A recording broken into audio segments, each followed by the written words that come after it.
Exam तक।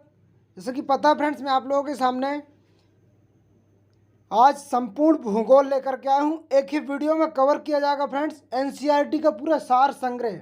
अगर आपने ये वीडियो देख लिया, आपको मेरी हिसाब से एनसीईआरटी भी देखने की ज़रूरत नहीं पड़ेगी। मैंने उन सभी फैक्ट को कवर किया है फ्रेंड्स जो एनसीईआरटी के इम्पोर्टेंट एग्जाम में पूछे गए हैं। प्रीवियस ईयर क्वेश्चन का एनालिसिस करके कंप्लीट संपूर्ण भूगोल का एक ही वीडियो में कवर करने की कोशिश की है। तो आप वीडियो को शुरू से लास्ट तक जरूर देखिएगा।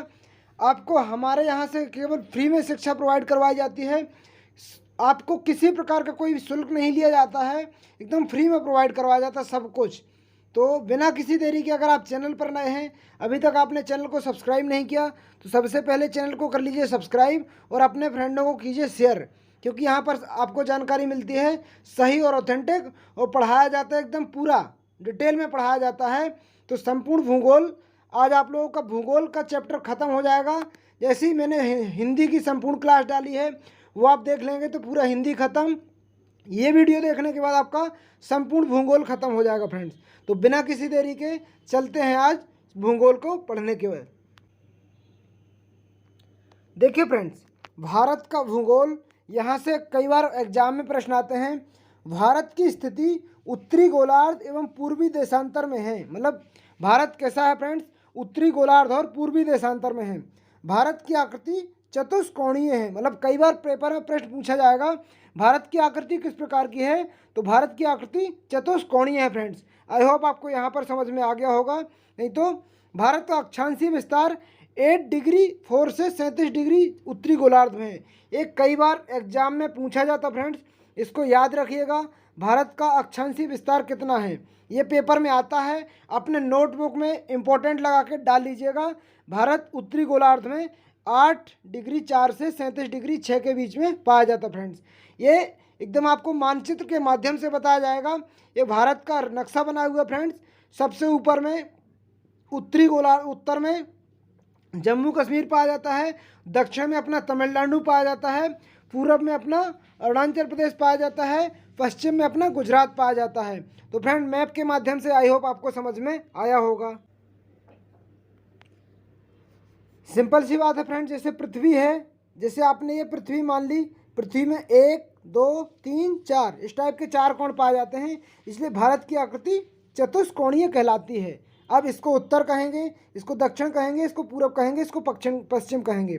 तो उत्तरी गोलार्ध में फ्रेंड्स आपका यही आएगा।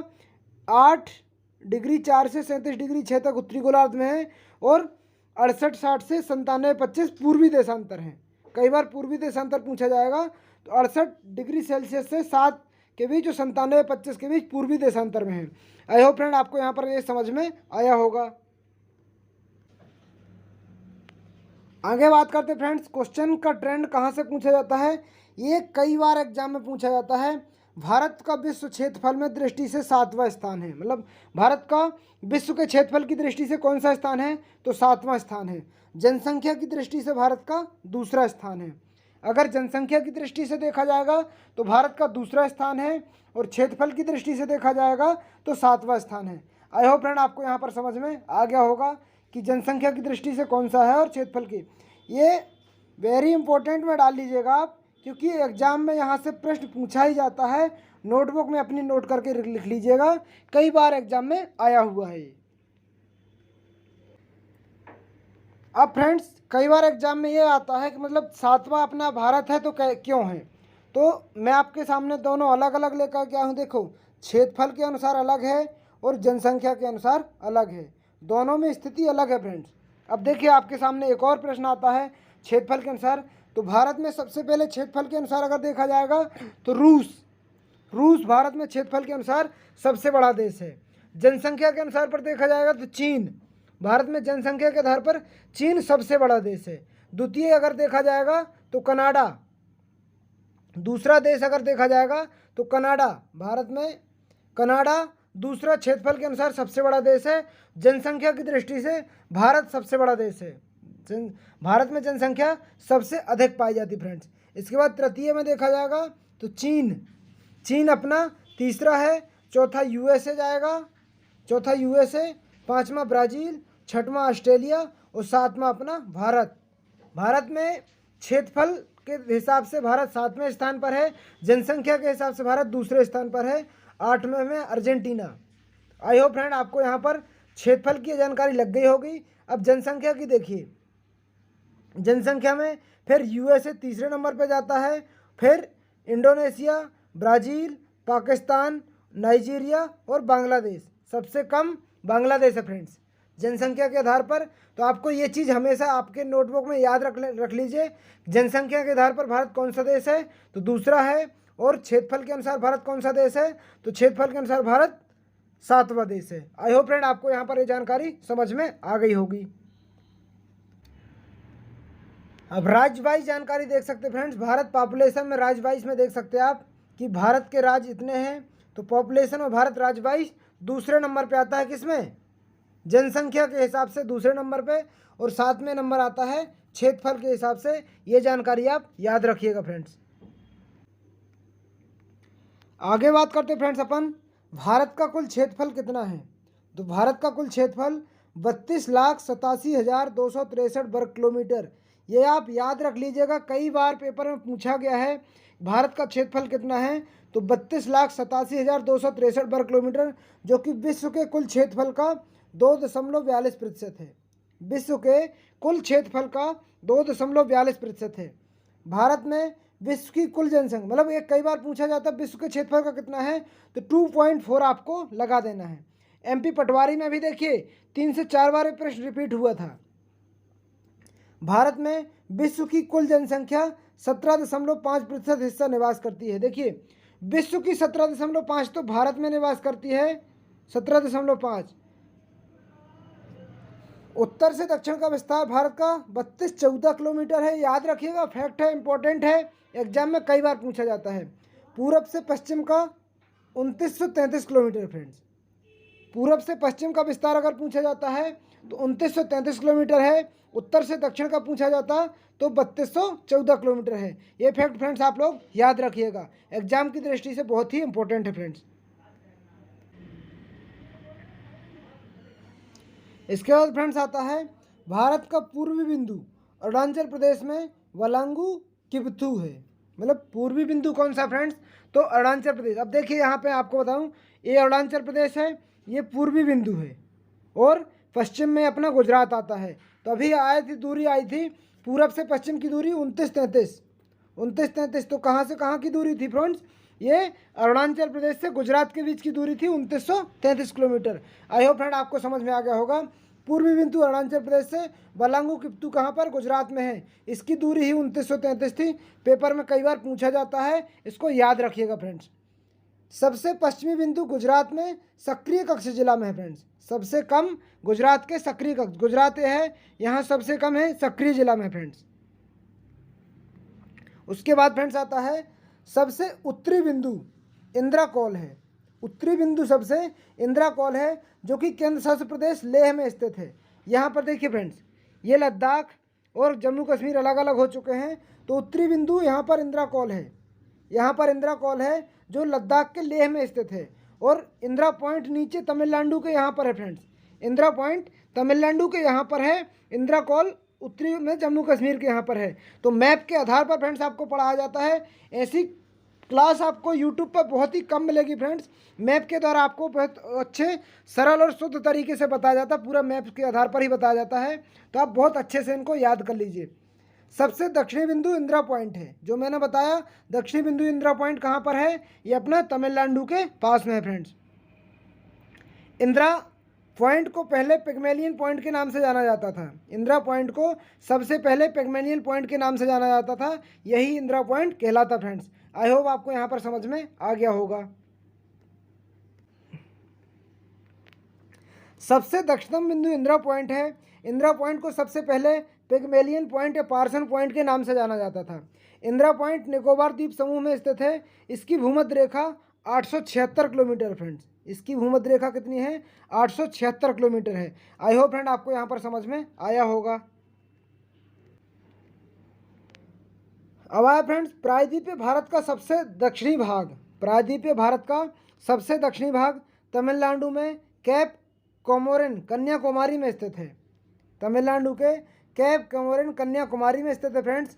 भारत की स्थल सीमा की लंबाई 15,200 किलोमीटर है। ये कई बार पेपर में पूछा जाता है, भारत की स्थल सीमा की लंबाई कितनी है, तो 15,200 किलोमीटर है।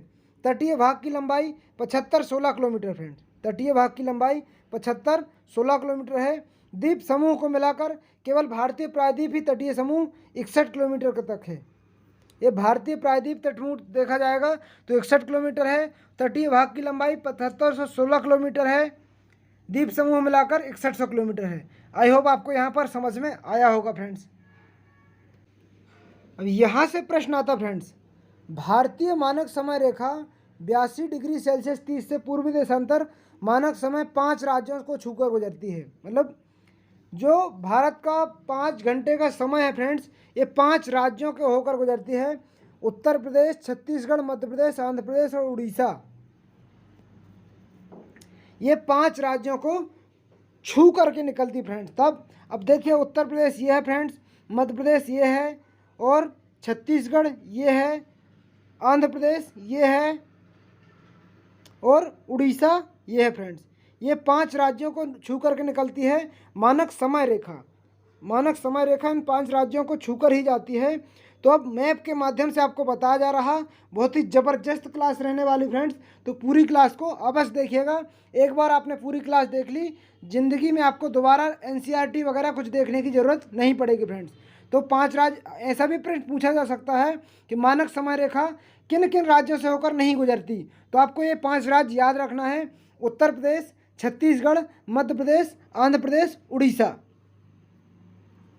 तो आप ऐसे भी याद रख सकते हैं कि उत्तर में 36 लोगों के मत धाओगे, उत्तर में 36 लोगों के मत धाओगे तो आंध्र प्रदेश से लेकर उड़ीसा तक जाओगे। ऐसा आप ट्रैक बना के भी याद रख सकते हैं कि भारतीय मानक समय रेखा 5 राज्यों से होकर गुजरती, वो 5 राज्य इस प्रकार के हैं। आई होप फ्रेंड आपको यहाँ पर समझ में आया होगा। भारतीय मानक समय के ग्रीनविच समय में बीच 5 घंटे 30, मतलब ये कई बार पूछा जाता फ्रेंड्स कि भारतीय मानक समय कितना लेट है, कैसा क्या है। तो 5 घंटे 30 मिनट का अंतर है भारतीय मानक समय और ग्रीनविच के समय में। 5.30 घंटे का अंतर है। भारतीय समय ग्रीनविच समय से अलग चलता है, मतलब भारतीय समय जो है ग्रीनविच समय से काफ़ी अलग चलता है फ्रेंड्स। तो मानक समय में 5.5 घंटे का अंतर है। पेपर में कई बार पूछा जाता है, तो इसको IMP लगा करके नोटबुक में छाप करके लिख लीजिए, पेपर में कई बार आता है फ्रेंड्स। जब भी क्वेश्चन पूछा जाता है फ्रेंड, भारत के 8 राज्यों से होकर कर्क रेखा गुजरती है, तो कई बार आपने ट्रिक भी याद देखी होगी, ट्रिक आप लोगों ने पढ़ी होगी। तो ये कर्क में मतलब मित्र पर गमछा झार, इस टाइप की ट्रिक पढ़ी होगी आपने, मित्र पर गमछा झार, ये आपने ट्रिक पढ़ी होगी। तो इस ट्रिक का भी मैं आपको बता दूं, मित्र से होता है मिजोरम, मित्र से होता मिजोरम, त्रा से होता त्रिपुरा, पा से होता पश्चिम बंगाल, रा से होता राजस्थान। मित्र पर अब गमछा, गा से हो गया गुजरात फ्रेंड्स, माँ से हो गया मध्य प्रदेश, छा से होगा छत्तीसगढ़, और झा से हो गया झारखंड। तो इस प्रकार की ट्रिक रहती फ्रेंड्स। भारत के 8 राज्यों से होकर कर्क रेखा गुजरती है। कई बार पेपर में पूछा जाता, अगर आपको ये याद है राज्य तो आप सही करते हैं, अगर याद नहीं है तो कहीं ना कहीं आपका प्रश्न गलत हो जाता है। तो अब देखिए 8 राज्य कैसे कैसे कहाँ से होकर जाती है। देखिए कर्क रेखा यहाँ से शुरू होती फ्रेंड्स, यहाँ से शुरू होकर के ऐसे ऐसे जाती है, ये सीधी निकल जाती है।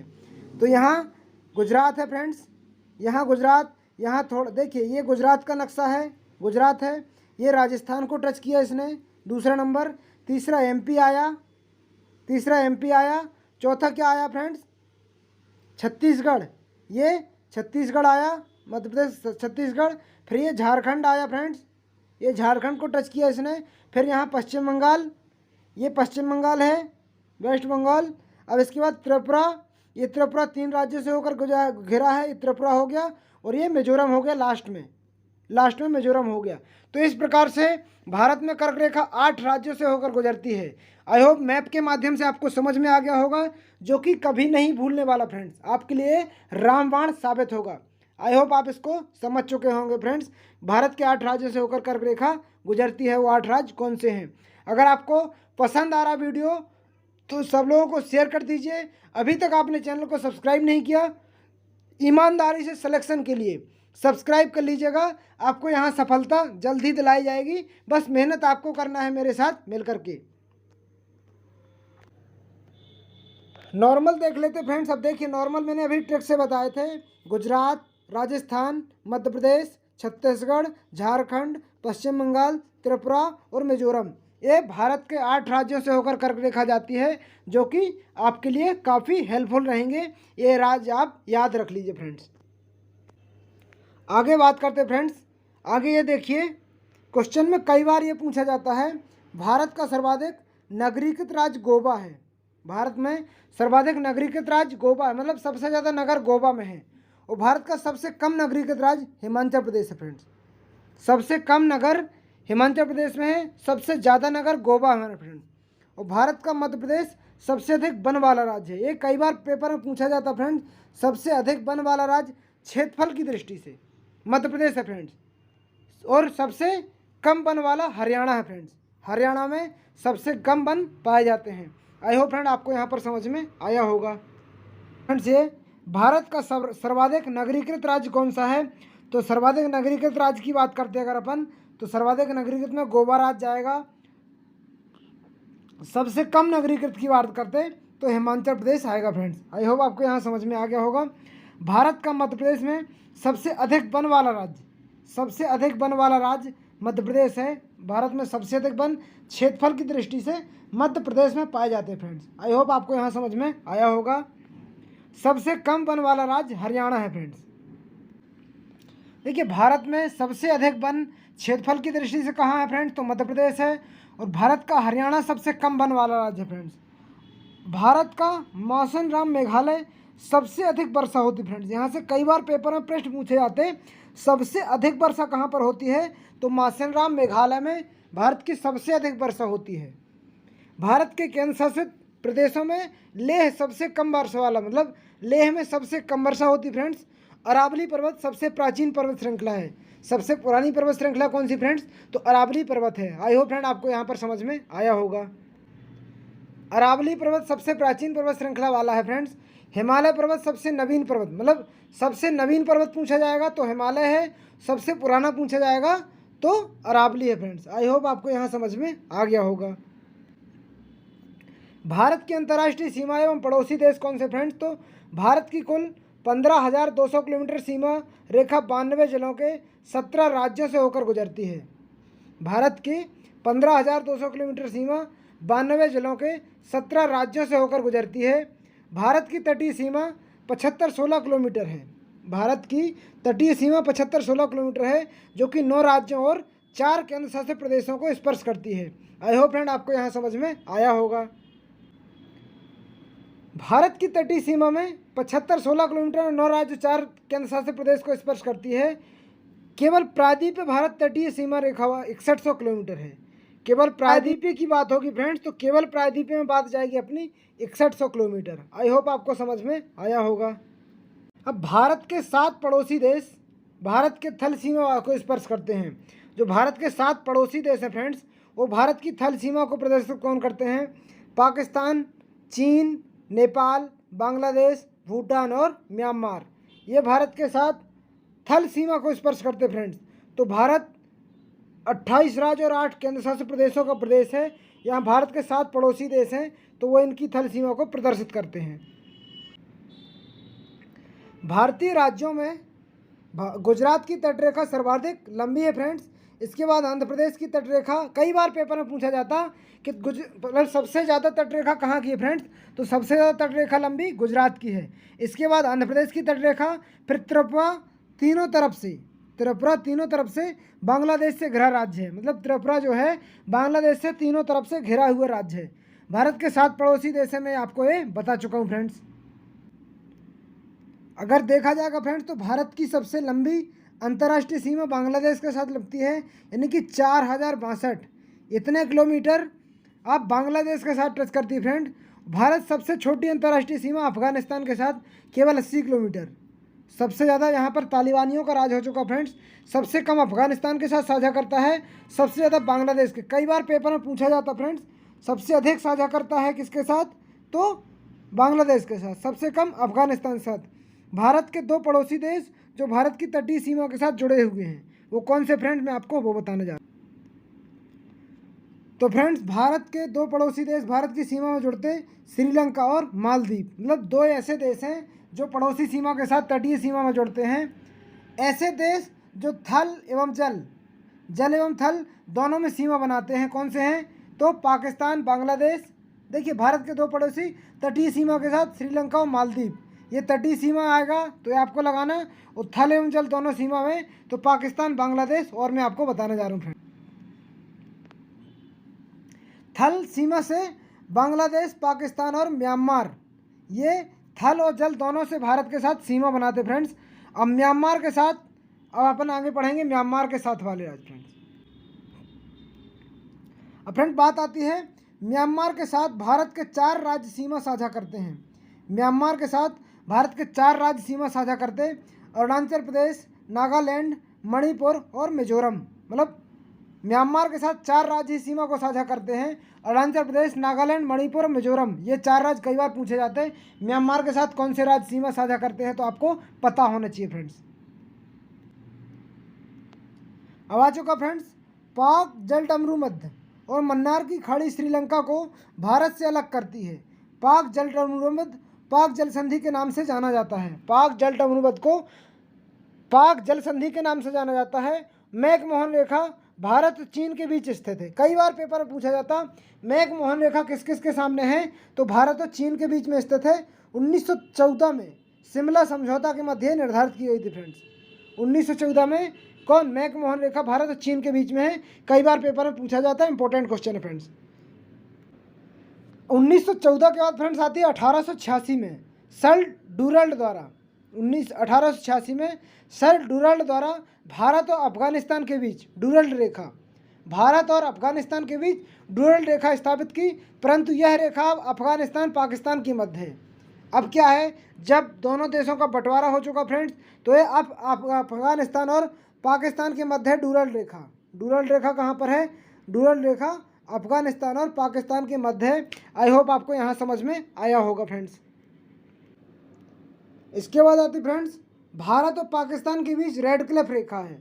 रेड क्लिफ रेखा, तो रेड क्लिफ रेखा का निर्धारण 15 अगस्त 1947 को सर सिरिल रेडक्लिफ की अध्यक्षता सीमा द्वारा किया गया था फ्रेंड्स। देखिए फ्रेंड्स, अगर आपको याद नहीं होता तो मैं आपको ट्रिक के माध्यम से बता दूं। ये है इंडिया, ये है इंडिया, ये है पाकिस्तान। और सबसे ज़्यादा वार कहाँ पर होता फ्रेंड्स, इंडिया और पाकिस्तान के बीच। तो यहाँ इंडिया और पाकिस्तान के बीच, तो सबसे ज़्यादा इंडिया के लोग किसको ठोकते हैं, पाकिस्तान के लोगों को। तो पाकिस्तान के लोग बताते नहीं हैं, इंडिया के लोग खूब ठोकते हैं इनको। तो रेड क्लिफ, आर से मतलब रेड क्लिफ बार होता है सबसे ज़्यादा इंडिया और पाकिस्तान के बीच। आई होप आपको समझ में आया होगा। अब भारत के द्वीप समूह आते फ्रेंड्स। भारत के पास कुल 1208 द्वीप समूह हैं। ये संख्या सभी छोटे छोटे द्वीपों को मिलाकर है। भारत के पास 1208 द्वीप समूह हैं। ये संख्या सभी छोटे छोटे द्वीपों को मिलाकर है। अंडमान निकोबार द्वीप समूह सबसे बड़ा द्वीप समूह है। पेपर में अगर पूछा जाता फ्रेंड्स, सबसे बड़ा द्वीप समूह कौन सा है, तो अंडमान निकोबार द्वीप समूह सबसे बड़ा द्वीप समूह है। लक्षद्वीप सबसे छोटा द्वीप समूह है। कई बार अगर पेपर में आता है, पूछा जाता सबसे बड़ा द्वीप समूह कौन सा है, तो सबसे बड़ा द्वीप समूह अंडमान निकोबार है, सबसे छोटा द्वीप समूह लक्षद्वीप है। आई होप फ्रेंड आपको यहाँ पर समझ में आया होगा। हमें अंडमान को देखना फ्रेंड्स, तो बर्मा म्यांमार से हिमालय पर्वत को अराकाम योमा पर्वत कहा जाता है। मतलब बर्मा म्यांमार से हिमालय पर्वत को क्या कहा जाता है, अराकाम योमा कहा जाता फ्रेंड्स। इसमें रखाइन पर्वतमाला भी कहते हैं, इसे रखाइन पर्वतमाला भी कहते हैं। इसका फैलाव उत्तर से दक्षिण की ओर है। सबसे ज़्यादा इसका फैलाव उत्तर से दक्षिण की ओर है। यह पर्वत श्रृंखला आगे बंगाल की खाड़ी में समुद्र के नीचे से ऊपर उठती है, जिसे अंडमान निकोबार द्वीप समूह कहा जाता है फ्रेंड्स। आई होप आपको समझ में आया होगा। अब पर्वत श्रृंखला में आगे बंगाल की खाड़ी में समुद्र के नीचे की ओर ऊपर उठती है, इसे अंडमान निकोबार द्वीप समूह कहा जाता है। अंडमान निकोबार एक केंद्र शासित प्रदेश है फ्रेंड्स। अंडमान निकोबार द्वीप की राजधानी पोर्ट ब्लेयर है। कई बार पेपर में अगर पूछा जाता है अंडमान निकोबार की राजधानी क्या है तो पोर्ट ब्लेयर है। कुल द्वीपों की संख्या 572 है, सभी छोटे द्वीप मिलाकर। मतलब अंडमान निकोबार में द्वीपों की संख्या 572 है, सभी छोटे छोटे द्वीपों को मिला करके। फ्रेंड्स आई होप आपको यहाँ समझ में आया होगा। अंडमान निकोबार द्वीप समूह को 4 भागों में बांटा है। फ्रेंड्स अंडमान निकोबार द्वीप समूह को 4 भागों में बांटा गया है। उत्तरी अंडमान निकोबार द्वीप समूह का सबसे उच्चतम बिंदु सैडल पीक। कई बार पेपर में अगर पूछा जाता है अंडमान निकोबार द्वीप समूह का सबसे उच्चतम बिंदु क्या है तो सैडल पीक कहा जाता है, यहीं पर स्थित है, जिसकी ऊंचाई 732 मीटर है। फ्रेंड्स आई होप आपको समझ में आया होगा। फ्रेंड्स मध्य अंडमान की बात करते हैं। फ्रेंड्स पूरे द्वीप समूह का सबसे बड़ा भाग यही है। पूरे द्वीप समूह का सबसे बड़ा भाग मध्य अंडमान ही है। फ्रेंड्स अब दक्षिण अंडमान निकोबार द्वीप समूह की राजधानी पोर्ट ब्लेयर यहीं पर स्थित है। दक्षिण अंडमान में ही अंडमान निकोबार की राजधानी पोर्ट ब्लेयर है, जो यहीं पर स्थित है। फ्रेंड्स आई होप आपको समझ में आया होगा। आगे आता फ्रेंड लिटिल अंडमान। दक्षिण अंडमान तथा लिटिल अंडमान के बीच भाग को डक्कन पैसेज कहा जाता है। कई बार पेपर में पूछा जाता है डक्कन पैसेज किसे कहा जाता है। दक्षिण अंडमान और लिटिल अंडमान के बीच के भाग को डक्कन पैसेज कहा जाता है। फ्रेंड्स आई होप आपको समझ। अंडमान द्वीप समूह के पास ऊपर की तरफ ग्रेट कोको द्वीप एवं लिटिल कोको द्वीप है। फ्रेंड्स अंडमान द्वीप समूह के पास ऊपर की तरफ ग्रेट कोको द्वीप एवं लिटिल कोको द्वीप है। इन दोनों पर ही म्यांमार का अधिकार है। उत्तरी अंडमान द्वीप के पास ही नारकोडम द्वीप इस बैरन द्वीप में स्थित है। फ्रेंड्स ये दोनों ही द्वीप भारत में के अधिकार में है। इन दोनों ही द्वीपों पर ज्वालामुखी स्थित है। बैरन द्वीप पर स्थित ज्वालामुखी अभी सक्रिय ज्वालामुखी है। कई बार पेपर में पूछा जाता भारत का सक्रिय ज्वालामुखी कौन है तो बैरन द्वीप है। फ्रेंड्स ये आप इंपॉर्टेंट है और नोट करके लिख लीजिए, ये भारत का सबसे सक्रिय ज्वालामुखी बैरन द्वीप है। फ्रेंड्स ये आपको हमेशा याद रखना। फ्रेंड्स इसके बाद आता फ्रेंड निकोबार द्वीप समूह लिटिल अंडमान के नीचे 10 डिग्री चैनल पड़ता है। लिटिल अंडमान के नीचे 10 डिग्री चैनल पर पड़ता है और उसके बाद निकोबार द्वीप समूह शुरू हो जाता है। 10 डिग्री चैनल के बाद निकोबार द्वीप समूह शुरू हो जाता है। निकोबार द्वीप समूह 3 भागों में बटा है। निकोबार द्वीप समूह कितने भागों में बटा है 3 भागों में बटा है। पहला कार निकोबार, दूसरा लिटिल निकोबार, बीच में रहते फ्रेंड लिटिल निकोबार। देखिए पहला है कार निकोबार द्वीप समूह, दूसरा लिटिल निकोबार, तीसरा ग्रेट निकोबार। तो ये तीनों निकोबार द्वीप समूह को 3 भागों में बांटा गया है। ये आप याद रखिएगा, पेपर में कभी भी पूछा जाएगा तो आपका गलत नहीं होना चाहिए। फ्रेंड्स आई होप आपको यहाँ समझ में आया होगा। अब निकोबार द्वीप समूह का सबसे दक्षिणी बिंदु जो कि भारत का दक्षिणी बिंदु है, इसे ग्रेट निकोबार पर पड़ता है। इसे इंदिरा पॉइंट या पिगमेलियन पॉइंट के नाम से जाना जाता है। भारत का सबसे दक्षिणतम बिंदु यहाँ पर स्थित है। यहाँ पर इसी को फ्रेंड्स ये यहाँ पर स्थित है, जो इसी को इंदिरा पॉइंट या पिगमेलियन पॉइंट के नाम से जाना जाता है। फ्रेंड्स आई होप आपको यहाँ समझ में आया होगा। लक्षद्वीप समूह को इंदिरा पॉइंट या पिगमेलियन पॉइंट के नाम से जानते हैं अपन। लक्षद्वीप की बात करते हैं फ्रेंड्स, तो लक्षद्वीप समूह अरब सागर में है। लक्षद्वीप कहाँ पर है अरब सागर में है। ये यहाँ पर देखते हैं आप, यहाँ पर अपना लक्षद्वीप है। लक्षद्वीप समूह अरब सागर में है। लक्षद्वीप का एक केंद्र शासित प्रदेश, सबसे छोटा केंद्र शासित प्रदेश 32 वर्ग किलोमीटर का है। लक्षद्वीप सबसे छोटा केंद्र शासित प्रदेश है जो कि 32 वर्ग किलोमीटर है। लक्षद्वीप की राजधानी कवरत्ती है। आई होप आपको समझ में आया होगा। फ्रेंड्स लक्षद्वीप की राजधानी कवरत्ती है। लक्षद्वीप द्वीप समूह का सबसे दक्षिणी द्वीप है। लक्षद्वीप द्वीप समूह का सबसे दक्षिणी द्वीप है। फ्रेंड्स ये मिनिकॉय द्वीप है। इसका क्षेत्रफल 4.83 वर्ग किलोमीटर है। इसका क्षेत्रफल कितना है 4.83 वर्ग किलोमीटर। फ्रेंड्स लक्षद्वीप समूह का सबसे बड़ा द्वीप एंड्रोट द्वीप सबसे बड़ा द्वीप है, जिसका क्षेत्रफल 4.98 वर्ग किलोमीटर। फ्रेंड्स 4.98 वर्ग किलोमीटर है किसका एंड्रोट द्वीप का, जो आपको समझ में आया। फ्रेंड्स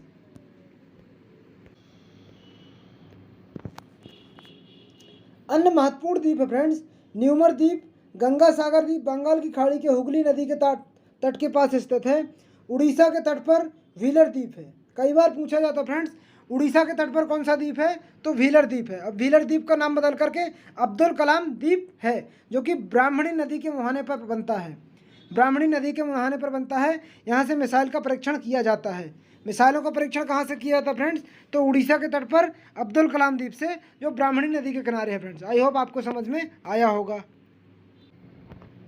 आंध्र प्रदेश के तट पर श्रीहरिकोटा द्वीप है। आंध्र प्रदेश के तट पर श्रीहरिकोटा द्वीप है। यहाँ पर Satish Dhawan space research centre स्थित है। यहाँ पर Satish Dhawan space research centre स्थित है फ्रेंड्स। तो आंध्र प्रदेश के श्रीहरिकोटा द्वीप पर स्थित है। आई होप आपको समझ में आया होगा फ्रेंड्स। इसके बाद आता friends Satish Dhawan space research centre स्थित है। सतीश धवन 2002 में इसरो के अध्यक्ष थे फ्रेंड्स। अब पवनदीप कहाँ पर है, यह रामेश्वरम के तमिलनाडु के तट पर स्थित है। पवनदीप रामेश्वरम के तमिलनाडु के तट पर स्थित है। रामेश्वर मंदिर यहीं पर है फ्रेंड्स। रामेश्वर का मंदिर यहीं पर है। पवनदीप के सबसे दक्षिणी भाग धनुषकोडी कहा जाता है। पवनदीप के सबसे दक्षिणी भाग को धनुषकोडी कहा जाता है। इसके बाद ही राम सेतु शुरू हो जाता है। पवनदीप के दक्षिणी भाग के बाद राम सेतु शुरू हो जाता। आई होप आपको यहाँ समझ में आया होगा।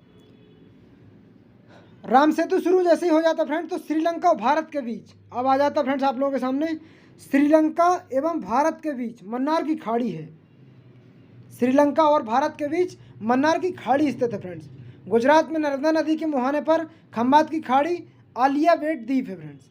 गुजरात में नर्मदा नदी के मुहाने पर खंबात की खाड़ी और आलियावेट द्वीप है। एलिफेंटा की गुफाएं इसी द्वीप में है फ्रेंड्स। एलिफेंटा की गुफाएं इसी द्वीप पर स्थित हैं। आई होप आपको यहाँ समझ में द्वीप के बारे में आया होगा। कांडला बंदरगाह की बात करें फ्रेंड्स, तो यह ज्वारीय बंदरगाह है और जो गुजरात में पाया जाता फ्रेंड्स। कांडला बंदरगाह ज्वारीय है। देखिए मैप के माध्यम से आपको समझाया जाता। मैप देखिए आपके लिए, मैप बहुत ज़बरदस्त तरीके से बनाया है, एकदम कलरफुल है, रंगीन है, जो कि आपके लिए काफ़ी बेनिफिशियल रहेगा फ्रेंड्स। तो ज़बरदस्त वीडियो रहेगी आपके लिए। अब wild life sanctuary in India, यानी भारत के प्रमुख राष्ट्रीय उद्यान और वन्यजीव अभ्यारण्य। भारत के यहाँ से प्रश्न कई बार पूछा जाता फ्रेंड्स, आपके लिए बहुत ही ज़्यादा रामबाण साबित होने वाला है। भारत में 500 से अधिक अभ्यारण्य हैं जिन्हें वन्यजीव अभ्यारण्य कहा जाता है। भारत में 500 से अधिक अभ्यारण्य हैं जिन्हें वन्यजीव अभ्यारण्य के नाम से जाना जाता है। अपन इनके बारे में विस्तार से जानेंगे फ्रेंड्स। सबसे पहले मैं बता देना चाह रहा हूँ आप लोगों के सामने फ्रेंड्स कि भारत के कितने राज्य हैं और कितने केंद्र शासित प्रदेश हैं। सबसे पहले इनकी जानकारी ले लीजिए, कहाँ कौन सा राज्य है, कहाँ कौन सा केंद्र शासित प्रदेश है और इनकी कौन सी राजधानी कहाँ की है। तो आपकी ये जानकारी में होना चाहिए, ये आपके लिए रामबाण साबित होगा। तो अभी तक आपने चैनल को सब्सक्राइब नहीं किया तो ईमानदारी से सिलेक्शन के लिए सब्सक्राइब कर लीजिए, अपने मित्रों को जरूर शेयर कीजिएगा। तो भारत के राज्य और केंद्र शासित प्रदेश के बारे में जानते फ्रेंड्स। ये देखिए, महाराष्ट्र की राजधानी मुंबई है, गोवा की राजधानी पणजी है, कर्नाटक की राजधानी बेंगलोर है, केरल की राजधानी त्रिवेंद्रम है, तमिलनाडु की राजधानी चेन्नई है और जम्मू कश्मीर तो अलग अलग राज्य हो चुके हैं। हिमाचल प्रदेश की शिमला है, बिहार की राजधानी पटना है, सिक्किम की राजधानी गंगटोक है, उत्तराखंड की राजधानी देहरादून है, उत्तर प्रदेश की लखनऊ, अरुणाचल प्रदेश ईटानगर, नागालैंड की राजधानी कोहिमा, असम की राजधानी दिसपुर, मणिपुर की राजधानी इम्फाल, मिजोरम की राजधानी आइजोल, त्रिपुरा की राजधानी अगरतला, छत्तीसगढ़ की राजधानी रायपुर, तेलंगाना की राजधानी हैदराबाद, आंध्र प्रदेश की हैदराबाद, झारखंड की रांची, उड़ीसा की भुवनेश्वर और दो बचे हैं, पश्चिम बंगाल की राजधानी कोलकाता और मेघालय की राजधानी शिलोंग। तो फ्रेंड्स इतने राज्य जहाँ तक मैंने कवर करने की कोशिश की, इतने राज्यों की राजधानी आपको याद हो जानी चाहिए। अभी भारत में प्रेजेंट टाइम पे अगर देखा जाए तो 28 राज्य और 8 केंद्र शासित प्रदेश है फ्रेंड्स। तो इतने राज्यों की राजधानी आपके मन में सेट होनी चाहिए। देखिए कौन से राज्य कहाँ पर हैं ये भी देख लीजिए फ्रेंड्स, दो मैप के माध्यम से। केरल यहाँ पर है फ्रेंड्स, तमिलनाडु ये नीचे है, आंध्र प्रदेश का ये गया है, हैदराबाद मैंने सब टिक किया हुआ फ्रेंड्स। मैं केवल राज्यों में देखूंगा। छत्तीसगढ़ देखिए ये दिख रहा है यहाँ पे, उड़ीसा ये है, झारखंड का देखिए ये लगा हुआ है, उसके बाद मिजोरम, मणिपुर, नागालैंड, असम, अरुणाचल प्रदेश, उत्तर प्रदेश, सिक्किम, बिहार, देहरादून, हिमाचल प्रदेश, जम्मू कश्मीर और एमपी है फ्रेंड्स। बीच का जो है ये मध्य प्रदेश है और इसके बाद ये जो है राजस्थान है, ये राजस्थान है, ये मध्य प्रदेश है फ्रेंड्स। ये राजस्थान है, ये मध्य प्रदेश है।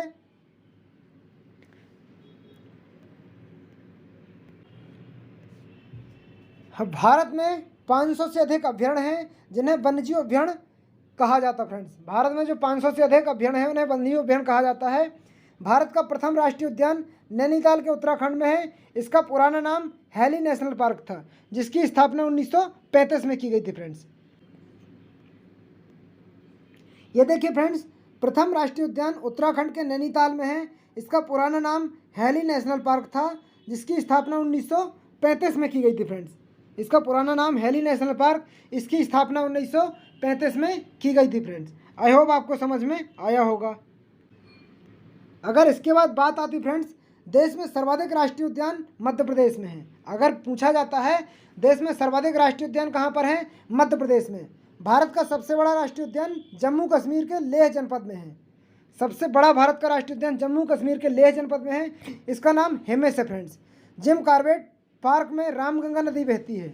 आपको यह भी पता होना चाहिए जिम कॉर्बेट पार्क में कौन सी नदी बहती है, तो रामगंगा नदी बहती है।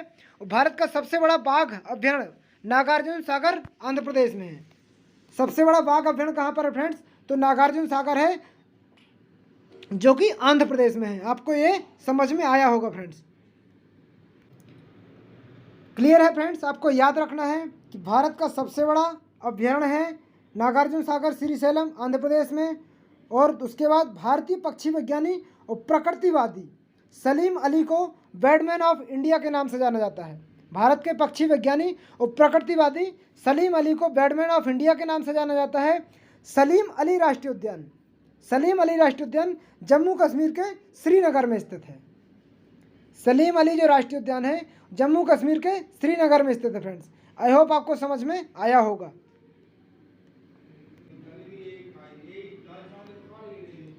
भारतीय पक्षी वैज्ञानिकों प्रकृतिवादी सलीम अली को बैडमैन ऑफ इंडिया के नाम से भी जाना जा सकता है। सलीम अली राष्ट्रीय पक्षी उद्यान जम्मू कश्मीर श्रीनगर में है।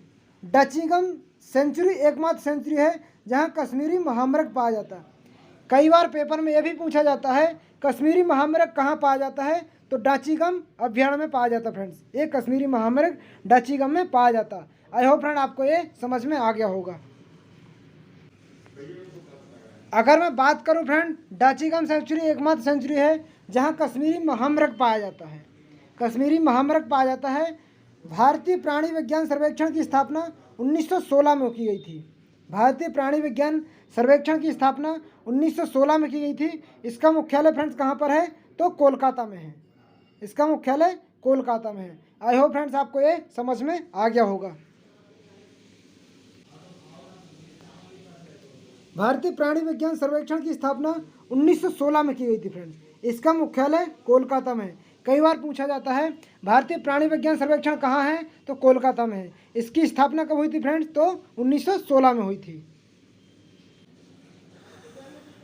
अब बात आती फ्रेंड्स, भारत में वनस्पति सर्वेक्षण विभाग की स्थापना 1970 में की गई थी। वनस्पति की सर्वेक्षण विभाग की, इसका मुख्यालय कोलकाता में है।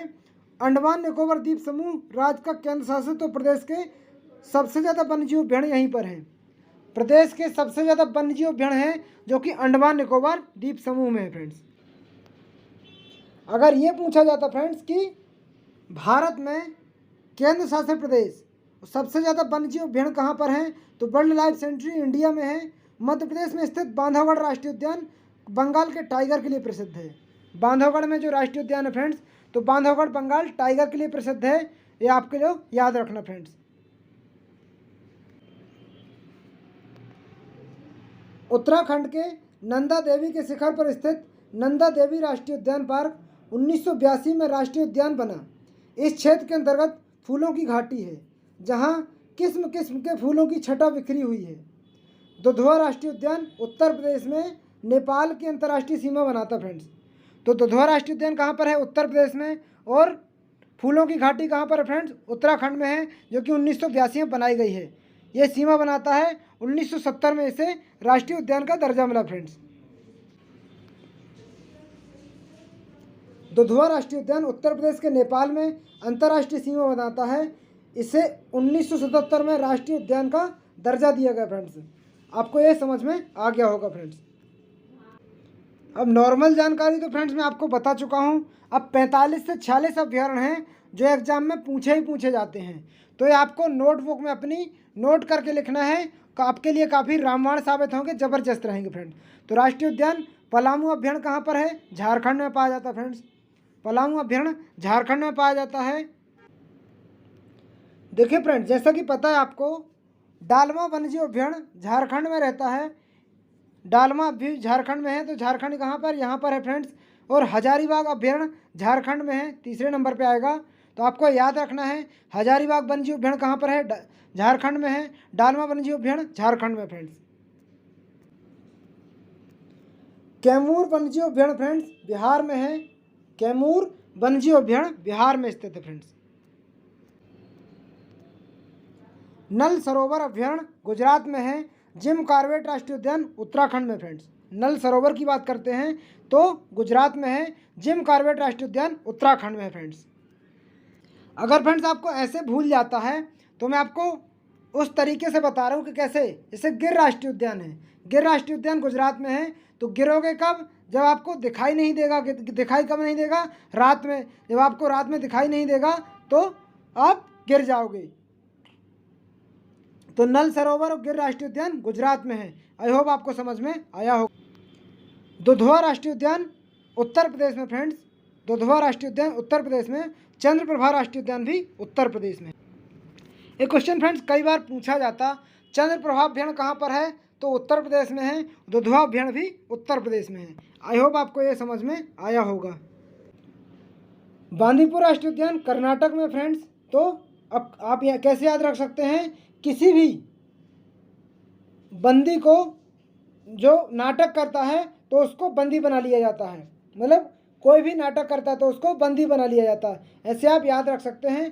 तो बंदीपुर राष्ट्रीय उद्यान कर्नाटक में है। भद्रा भी कर्नाटक में है फ्रेंड्स। भद्रा अभ्यारण्य कहाँ पर है? कर्नाटक में फ्रेंड्स। पाखाल वन्यजीव अभ्यारण्य आंध्र प्रदेश में है। पाखाल कहाँ पर है फ्रेंड्स? तो पाखाल आंध्र प्रदेश में फ्रेंड्स। काजीरंगा राष्ट्रीय उद्यान फ्रेंड्स कहाँ पर है? असम में है। एक सींग वाला गैंडा यहाँ पर प्रसिद्ध है फ्रेंड्स। कई बार पेपर में पूछा जाता है एक सींग वाला गैंडा कहाँ पर पाया जाता है? तो काजीरंगा असम में पाया जाता है। आपके लिए बहुत ही ज़बरदस्त रहेगा फ्रेंड्स। बहुत ही इंपॉर्टेंट क्वेश्चन है जो कि आपके एग्जाम के लिए रिलेवेंट रहता है फ्रेंड्स। रणथंभौर राष्ट्रीय उद्यान कहाँ पर है फ्रेंड्स? तो राजस्थान में है। राजस्थान मैप में कहाँ पर है फ्रेंड्स? तो ये राजस्थान है। क्षेत्रफल की दृष्टि से सबसे बड़ा राज्य भारत का राजस्थान है फ्रेंड्स। और जनसंख्या की दृष्टि से सबसे बड़ा यूपी है। जनसंख्या की दृष्टि से सबसे बड़ा राज्य उत्तर प्रदेश है। क्षेत्रफल की दृष्टि से सबसे बड़ा राज्य राजस्थान है फ्रेंड्स। आई होप रणथंभौर अभ्यारण्य कहाँ पर है? राजस्थान है फ्रेंड्स। पेंच राष्ट्रीय उद्यान कहाँ पर है फ्रेंड्स? तो पेंच राष्ट्रीय उद्यान मध्य प्रदेश में है। पेंच राष्ट्रीय उद्यान मध्य प्रदेश में है, क्योंकि मध्य प्रदेश में पाया जाता है पेंच राष्ट्रीय उद्यान। अबोहर राष्ट्रीय उद्यान कहाँ फ्रेंड्स? पंजाब में है। तो अब आप इसको कैसे याद रख सकते हैं कि यहाँ अबोहर में मतलब मैक्सिमम बोहर कहाँ के लोग रहते हैं? बहुत ज़्यादा लोग कहाँ के कमाते हैं? बहुत ज़्यादा आर्मी में कहाँ के लोग जाते हैं? पंजाब के लोग। पंजाबी रहते हैं और वो अच्छे बड़े बड़े लोग होते हैं, मतलब बड़े बड़े ऊंचाई में होते हैं। तो यहाँ 5 नदियों का प्रदेश भी इसको पंजाब को कहा जाता है। पंजाब कहाँ पर? यहाँ पर है फ्रेंड्स। 5 नदियों का प्रदेश पंजाब है। काफ़ी ज़्यादा खेती होती है। यहाँ के लोग आर्मी में बहुत ज़्यादा जाते हैं, इसलिए अबोहर पंजाब को कहा जाता है फ्रेंड्स। अबोहर अभ्यारण्य पंजाब में है। सिमलीपाल बहुत ज़्यादा एग्जाम में पूछा जाने वाला फ्रेंड्स। सिमलीपाल राष्ट्रीय उद्यान उड़ीसा में है। सिमलीपाल उड़ीसा में है। आई होप आपको समझ में आया होगा फ्रेंड्स। सिमलीपाल के बाद बात आती है डम्फा अभ्यारण्य। तो डम्फा अभ्यारण्य कहाँ पर है फ्रेंड्स? तो मिजोरम में है। पेरियर अभ्यारण्य कहाँ पर है? तो पेरियर अभ्यारण्य केरल में है। आई होप फ्रेंड्स आपको इन अभ्यारण्य के बारे में समझ में आया होगा। अभ्यारण्य है एक, देखिए डक है तो भी केरल मारिएगा। अगर पेरियार पर नौका बहुत प्रसिद्ध है, यानी ठीक है। आगे हम बात करें मध्य प्रदेश को, अगर देखा जाए मैप में तो मध्य प्रदेश ये रहा। भारत में अभ्यारण्य अरुणाचल प्रदेश है फ्रेंड्स। सुल्तानपुर हरियाणा में है। सुंदरबन राष्ट्रीय उद्यान पश्चिम बंगाल में है। भगवान महावीर गोवा में है फ्रेंड्स। भगवान महावीर राष्ट्रीय उद्यान गोवा में है। गोवा की राजधानी पणजी में है। जैसे कि मैंने आपको बताया था, नोक खाइलम अभयारण्य मेघालय में है, किबुल लामजाओ राष्ट्रीय उद्यान मणिपुर में है। महत्वपूर्ण प्रसिद्ध भारतीय शास्त्रीय नृत्यों का कला क्षेत्र की दृष्टि से यहाँ से एग्जाम में बहुत ज़्यादा टॉप ट्रेंडिंग पे रहता है फ्रेंड्स। तो आज मैं आप लोगों के सामने यही बताने जा रहा हूँ कि देखिए, भरतनाट्यम तमिलनाडु में है, यहाँ से बहुत ज़्यादा पूछा जाता है। कथक उत्तर प्रदेश और कथकली, अगर कथकली आएगा फ्रेंड्स तो केरल जाएगा, और कथक आएगा तो उत्तर प्रदेश जाएगा। मतलब ये आप याद रखिएगा, वेरी इंपॉर्टेंट है, आपके एग्जाम में कई बार पूछा जाता है। कथकली कहाँ का शास्त्रीय नृत्य है, तो केरल का है। कथक उत्तर प्रदेश का है। कुचिपुड़ी कहाँ का है, तो कुचिपुड़ी आंध्र प्रदेश का है फ्रेंड्स। आई होप आपको समझ में। कुचिपुड़ी आंध्र प्रदेश का है फ्रेंड्स। मोहिनीअट्टम केरल से है। मोहिनीअट्टम कहाँ से फ्रेंड्स, तो केरल से है। सतरिया असम से है। मोहिनीअट्टम केरल से है और सतरिया असम से है। उड़ीसा से फ्रेंड्स। आई होप आपको समझ में आया होगा। मणिपुरी मणिपुर से है। मणिपुरी मणिपुर से है फ्रेंड्स। देखिए, आप ऐसे भी याद नहीं रख सकते कि नाट्यम मतलब तमिलनाडु जाएगा। अगर भरतनाट्यम आएगा तो तमिलनाडु जाएगा, मोहिनीअट्टम आएगा तो केरल आएगा, और कथकली भी आएगा तो केरल आएगा फ्रेंड्स। अब कहाँ कौन सा नृत्य मनाया जाता है फ्रेंड्स, तो मध्य प्रदेश में पड़वानी गणगौर नृत्य मनाया जाता है। मध्य प्रदेश में पड़वानी और गणगौर नृत्य मनाया जाता है। असम में बिहू, कई बार पेपर में पूछा जाता, असम में कौन सा नृत्य मनाया जाता है, तो असम में बिहू नृत्य मनाया जाता है। उत्तर प्रदेश में नौटंकी। गुजरात में गरबा मनाया जाता है फ्रेंड्स। कर्नाटक में यक्षगान। अगर आपको याद नहीं होता, पंजाब में भांगड़ा गिद्दा याद नहीं होता, तो मैं आपको बता रहा हूँ। देखिए, असम से अगर आप बहू लाओगे तो अच्छी होगी, आप ऐसे ट्रिक से याद रख सकते। असम मतलब सीधी साधी असम की बहू। उत्तर प्रदेश में नौटंकी करते ज़्यादा लोग। गुजरात में गरबा दांडिया खेला जाता है। यक्षगान, नाटक करोगे तो यक्ष उठा के ले जाएंगे। पंजाब में भांगड़ा और गिद्दा ज़्यादा गाया जाता है। आई होप फ्रेंड्स आपको यहाँ पर समझ में आया होगा। राजस्थान में क्या है, कालबेलिया, घूमर, तेरह हथताली, भगवा भवाई नृत्य। तो ये राजस्थान के नृत्य फ्रेंड्स। आई होप आपको समझ में आए होंगे। लावड़ी लोक नृत्य कहाँ का फ्रेंड्स, तो लावड़ी और तमाशा महाराष्ट्र का है। उत्तरांचल उत्तराखंड। कजरी छोलिया का है, जम्मू कश्मीर का है। कूंद और दंडी नाच रऊफ जम्मू कश्मीर का है। हिमाचल प्रदेश का है। छपेली दांगी ये हिमाचल प्रदेश के लोक नृत्य। आगे बात करते फ्रेंड्स हिमाचल प्रदेश में छपेली दांगी थाटी। बिहार छऊ विदेशिया जटजटिन। तो ये बिहार के लोक नृत्य है फ्रेंड्स। ये जम्मू कश्मीर का कई बार पूछा जाता फ्रेंड्स। रऊफ कहाँ का है, तो रऊफ जम्मू कश्मीर का है। दंडी नाच जम्मू कश्मीर का है। हिमाचल प्रदेश का छपेली दांगी थाली ये हिमाचल प्रदेश का है। बिहार का है छऊ विदेशिया जटजटिन। छपेली हिमाचल प्रदेश में बहुत इंपॉर्टेंट है, कई बार छपेली पूछा जाता फ्रेंड्स। अब बिहार में छऊ विदेशिया जटजटिन। केरल में कथकली और मोहिनीअट्टम। कथकली और मोहिनीअट्टम कहाँ पर है, केरल में है। आई होप आपको समझ में आया होगा फ्रेंड्स। इसके बाद आता फ्रेंड्स नागालैंड में लीम और छोंग ये नागालैंड के हैं फ्रेंड्स। पश्चिम बंगाल का जात्रा ढाली और छाऊ। जात्रा ढाली छाऊ ये कहाँ के हैं, पश्चिम बंगाल के फ्रेंड्स। जात्रा ढाली छाऊ ये पश्चिम बंगाल के हैं फ्रेंड्स। गोवा का मंदी ढकनी। आंध्र प्रदेश का कुचिपुड़ी। झारखंड का बेदेसिया छऊ। उड़ीसा का ओडिसी और धुमरा। तो ये आपको याद रखना है, एग्जाम में बहुत ज़्यादा पूछे जाते हैं, आपके लिए रामबाण साबित होंगे फ्रेंड्स। अगले टॉपिक पर चलेंगे फ्रेंड्स अपन। जनजातियों के धार्मिक पुरुष पुजारी को पाहन कहा जाता है। अफ्रीका महाद्वीप की जनजाति को महाद्वीप भी कहा जाता है। अफ्रीका महाद्वीप में जनजाति को महाद्वीप भी कहा जाता है। भारत देश में सर्वाधिक जनजाति जनसंख्या वाला राज्य मध्य प्रदेश है। भारत देश में सर्वाधिक जनसंख्या वाला राज्य मध्य प्रदेश है और उसके बाद महाराष्ट्र फ्रेंड्स। आई होप आपको समझ में आया होगा। भारत देश का सर्वाधिक जनसंख्या वाला राज्य मध्य प्रदेश है। भारत में सर्वाधिक जनजाति जनसंख्या वाला मतलब एसटी जनसंख्या की बात की जाती है तो सर्वाधिक एसटी कहाँ पर है, मध्य प्रदेश में है फ्रेंड्स। उसके बाद महाराष्ट्र का स्थान आता है। अगर पूछा जाएगा भारत में सबसे अधिक जनसंख्या कहाँ पर है तो यूपी में है फ्रेंड्स। और सबसे अधिक अनुसूचित जनजाति जनसंख्या, अनुसूचित जनजाति कहाँ पर है तो मध्य प्रदेश में फ्रेंड। उसके बाद महाराष्ट्र का स्थान आता है।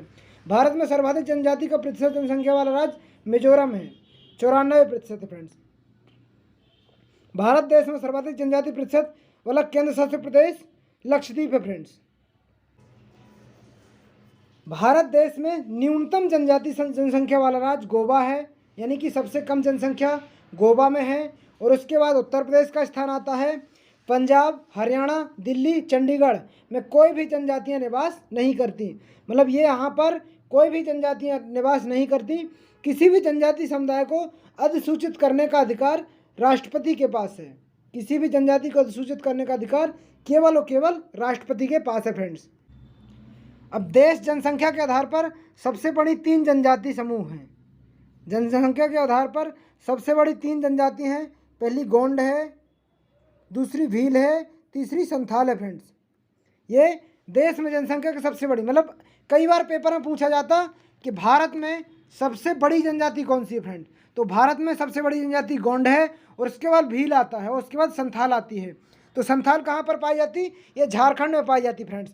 और अगर मध्य प्रदेश में पूछा जाता कि मध्य प्रदेश में सबसे अधिक जनसंख्या वाला अनुसूचित जाति में कौन है, तो मध्य प्रदेश में सबसे अधिक जनसंख्या भील की है फ्रेंड्स। आई होप आपको ये प्रश्न कंफर्म हो चुके होंगे। अब पशुपालक जनजातियां आ गई फ्रेंड्स। टोडा जनजाति तमिलनाडु के नीलगिरी पहाड़ी पर निवास करती है। टोडा जनजाति कहाँ, तमिलनाडु के नीलगिरी पहाड़ी पर निवास करती है तथा भैंस पालन करती है। ये नीलगिरी पहाड़ी पर निवास करती तथा भैंस पालन करती है।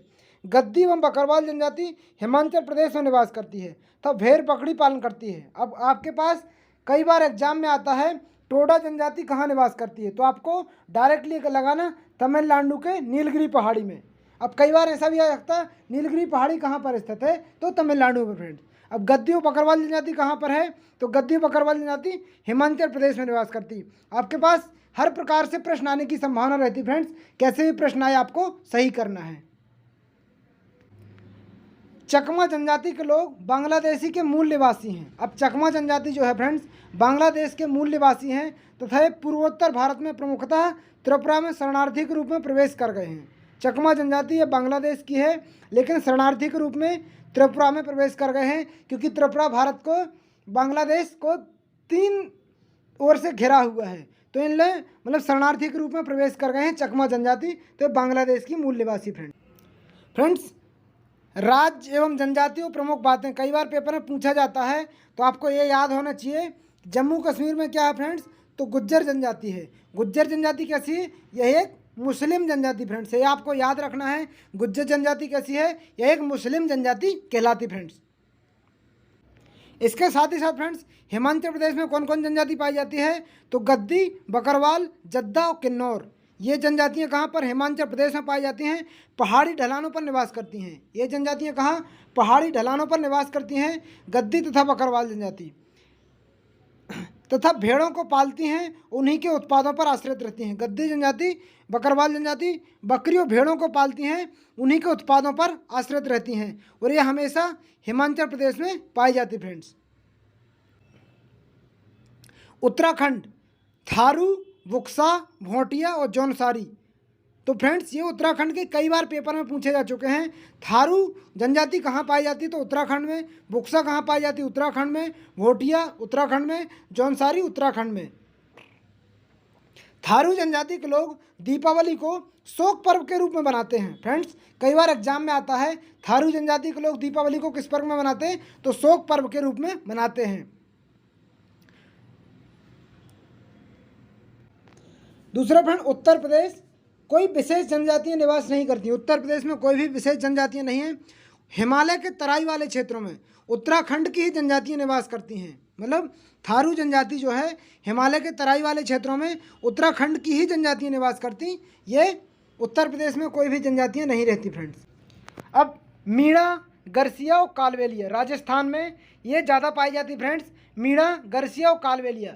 कालबेलिया एक सपेरा जनजाति समुदाय है, मतलब आपने एनसीईआरटी में भी देखा होगा कालबेलिया से संबंधित बहुत ज़्यादा प्रश्न भी पूछे जाते हैं। मतलब कालबेलिया लोग अपने उसमें दहेज वगैरह में क्या देते हैं, तो ये कालबेलिया, मीणा, गरसिया, कालबेलिया एक ही सपेरा जनजाति के समुदाय हैं, तो उसी में आते फ्रेंड्स। आई होप आपको समझ में आ गया होगा। दूसरा, मध्य प्रदेश में कोल, भील, लंबाड़ी, बैगा, मतलब इस टाइप के जनजाति मध्य प्रदेश में पाई जाती हैं। अगर देखा जाए तो भारत में सबसे ज़्यादा जनजाति मध्य प्रदेश में ही पाई जाती है, और सबसे अधिक जनजाति मध्य प्रदेश में भील पाई जाती है। भील पाई जाती पहले नंबर पे। बैगा जनजाति पूरी तरह से प्रकृति पर निर्भर रहती है फ्रेंड्स। बैगा जनजाति जो है पूरी तरह से प्रकृति पर निर्भर है।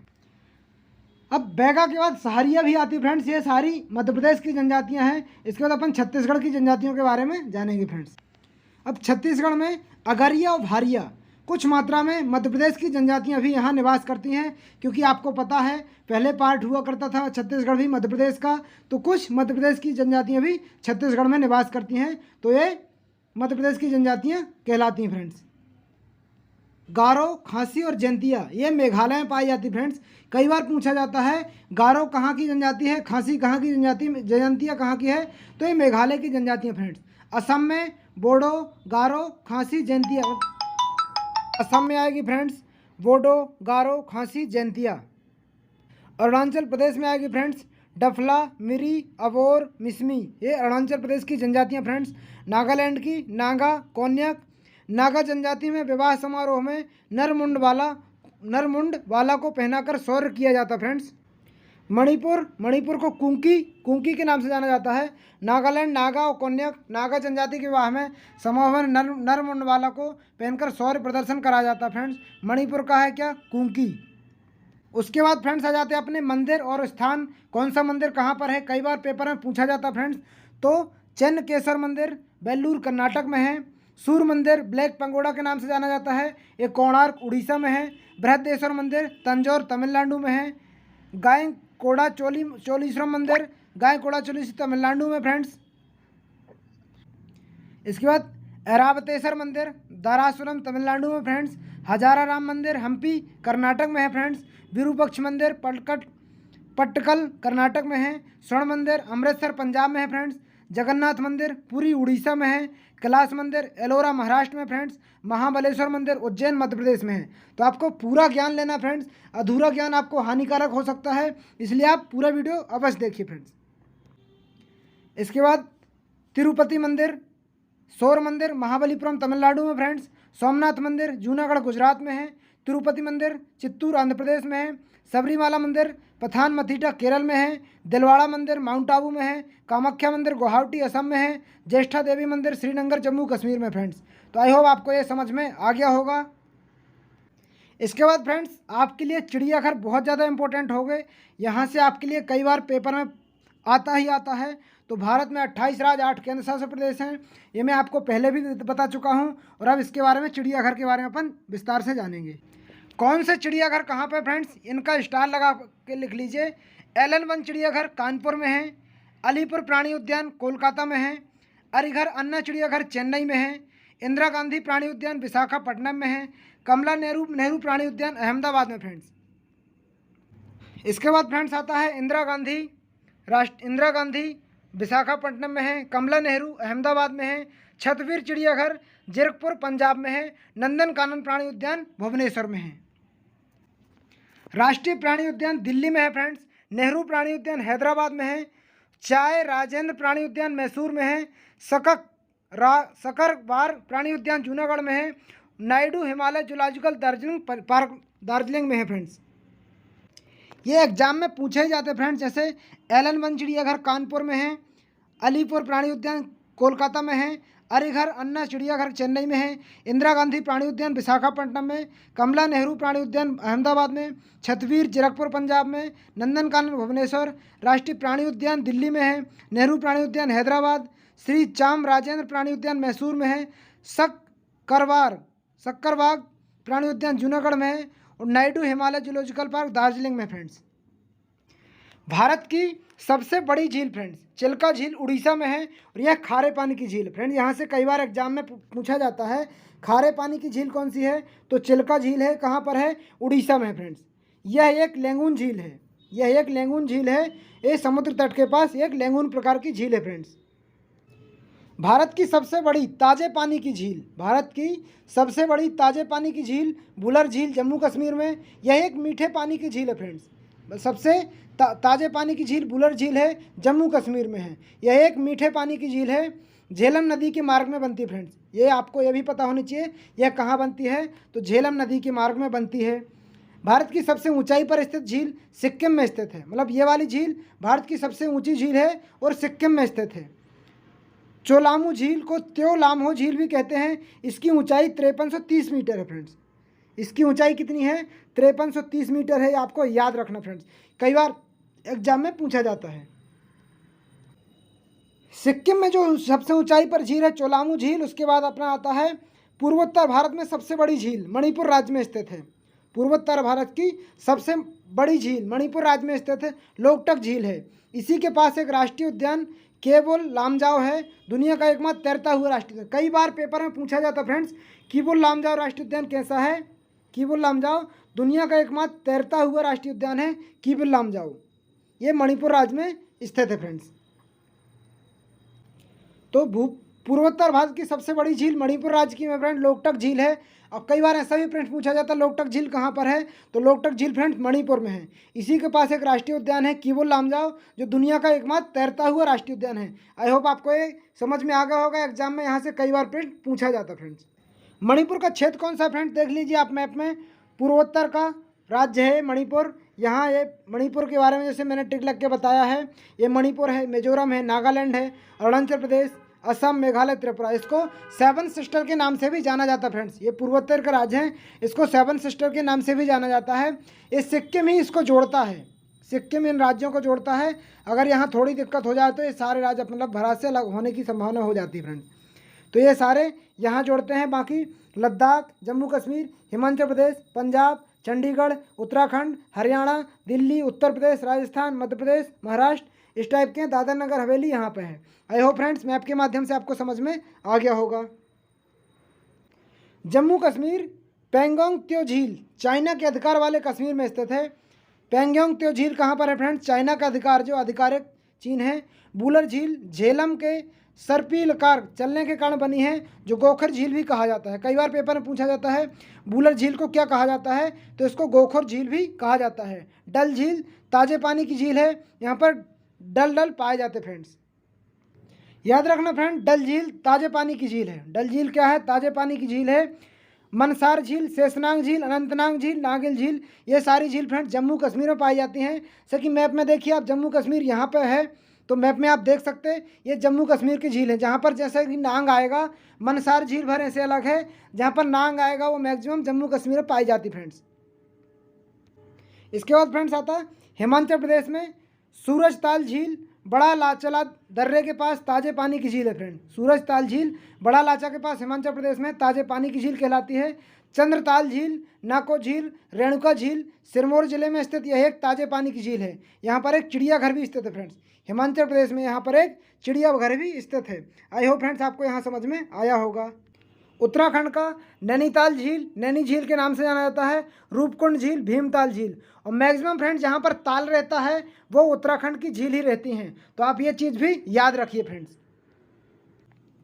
याद रखिएगा फ्रेंड, चोलामू झील त्योलांगसो झील है, भारत की सबसे ऊंची झील है। कई बार पेपर में पूछा जाता है भारत की सबसे ऊंची झील कौन सी है, तो चोलामू झील है जो भारत की सबसे ऊंची है। इसकी ऊंचाई कितनी है? 5330 मीटर है। इसको सोंगवा झील के नाम से भी जाना जाता है फ्रेंड्स। इसके बाद फ्रेंड्स आता है लोकटक झील, पूर्वोत्तर की सबसे बड़ी झील। पूर्वोत्तर की सबसे बड़ी झील लोकटक झील है। यहाँ पर तैरता हुआ राष्ट्रीय उद्यान किवुल लामजाओ यहीं पर स्थित है फ्रेंड। कई बार पूछा जाता है किवुल लामजाओ कहाँ पर स्थित है फ्रेंड, तो किवुल लामजाओ मणिपुर में स्थित है। यहाँ की लोकटक झील सबसे इंपॉर्टेंट झील है फ्रेंड्स। इसके बाद उड़ीसा चिल्का झील फ्रेंड्स उड़ीसा में है। यह एक खारे पानी की झील है, साथ ही भारत की सबसे बड़ी झील भी यही है। चिल्का झील उड़ीसा में एक खारे पानी की झील है, साथ ही भारत की सबसे बड़ी झील भी यही है। यहाँ एक प्रकार की लैंगून झील है फ्रेंड्स। सबसे ज़्यादा फ्रेंड्स पूछा जाने वाला फ्रेंड्स आंध्र प्रदेश से कोलेरू झील कहाँ पर है? आंध्र प्रदेश में है। ताजे पानी की झील है, गोदावरी और कृष्णा नदी के बीच में बनाती है। कोलेरू झील ताजे पानी की झील है, गोदावरी और कृष्णा नदी के बीच में बनती है। पुलिकट झील, इस झील का कुछ हिस्सा तमिलनाडु में भी पड़ता है। यह झील सतीश धवन अंतरिक्ष केंद्र के पास स्थित है फ्रेंड। पुलिकट झील कहाँ पर है? सतीश धवन अंतरिक्ष केंद्र के पास स्थित है। तमिलनाडु में फ्रेंड्स बीरानम झील और पुलिकट झील और चेम्बरा काकम झील ये तमिलनाडु की झील है फ्रेंड्स। याद रखिएगा, पेपर में कई बार पूछी जाती हैं। मैप के माध्यम से यूट्यूब पर सिर्फ एक ही क्लास मिलेगी आपको, जो आपके लिए रामबाण साबित होगी फ्रेंड्स। अब वेम्बनाड झील फ्रेंड कहाँ पर है? तो वेम्बनाड झील केरल में है, खारे पानी की झील है। और शास्ताम कोट्टा झील, शास्ताम कोट्टा लेक केरल में है फ्रेंड। अष्टमुडी झील, अष्टाईमुट्टी लेक कहलाती, ये भी केरल में है फ्रेंड्स। तेलंगाना की बात कर लेते फ्रेंड्स, तो हिमायत सागर झील और उस्मान सागर झील, ये हिमायत सागर और उस्मान सागर तेलंगाना में है, जो कि काफ़ी इंपॉर्टेंट है फ्रेंड्स, आपके लिए रामबाण साबित होंगे, एग्जाम में पूछी ही जाती फ्रेंड्स। इसके बाद आ जाता फ्रेंड्स महाराष्ट्र।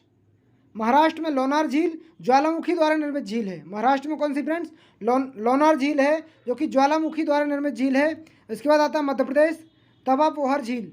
मध्य प्रदेश में तवा पोहर झील नर्मदा नदी के ऊपर बांध बनाकर बनाया गया है। मध्य प्रदेश में जो तवा पोहर झील है कहाँ है फ्रेंड्स? नर्मदा नदी के ऊपर बांध बनाकर बनाई गई है, वो तवा पोहर झील कहलाती फ्रेंड्स।